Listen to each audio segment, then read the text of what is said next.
Hey JMU students, this month we're going to be talking about building good habits. And building good habits in your team is a long process that should take place starting in the very, very beginning. It really helps to set the tone for what you expect for your team out of the year, and it's going to help you later on when you get to those intricate parts of the season where you need detail, you need everybody doing things the exact same way. I think one of the keys for building your good habits is from the very beginning when you get your teams, set this standard that nothing less than their best is going to be acceptable, and teach them the way you want them to do things, and then don't let them stray from that very far. Once they do stray from it, make sure you try to rein it back in so eventually it becomes something that they don't have to work at anymore, and it becomes just that, a good habit. Once you've established the style that you want to use and the way you want your kids to do things, the best way to ingrain that good habit into them is to have them do things repetitiously. Repetition is the key, repetition is the key, repetition is the key. What's the key? Repetition. So have them repeat things the correct way. And when they don't do it right, then start over. Make them start again. Something we like to do is we'll go for 3 in a row.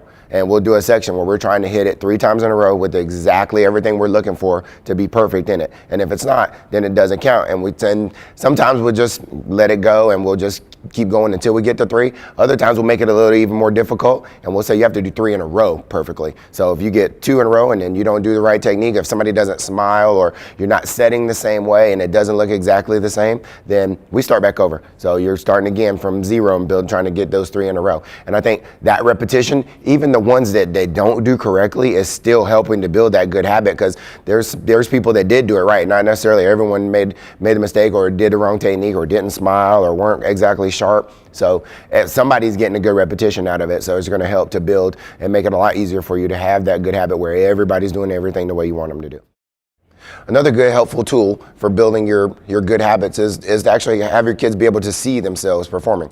Actually see them doing the skills, videotape it, and offer a session. I like to, in the middle of practice, I'll pull out my computer and sync my phone to it and have the kids watch what we just did in the pyramid, and they can kind of see what they did wrong and what they did right so that they can actually try to repeat that action. And then it kind of gives them a better idea of what they need to do to improve and to make that habit become something consistent that they do all the time.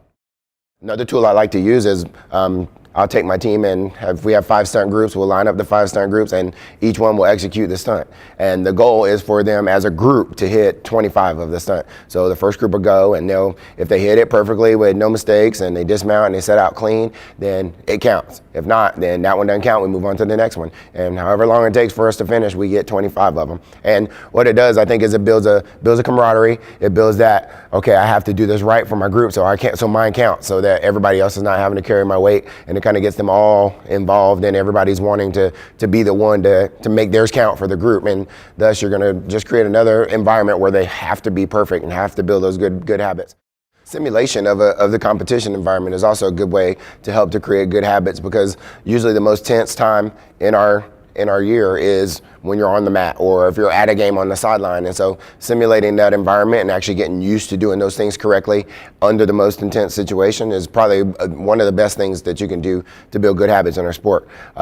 Trying to get where you're performing for your team and they actually see you and you have to be able to be perfect for them is a good way to build up kind of that anxiety and that stress that, okay, I got to do this for my teammates, so I have to not be the one that misses, is a good way to kind of put them in a situation where they're going to be facing the same physical and mental strains that might come across in the game when they're having to perform and hit in front of the crowd, or in the competition having to hit their routine in front of the judges.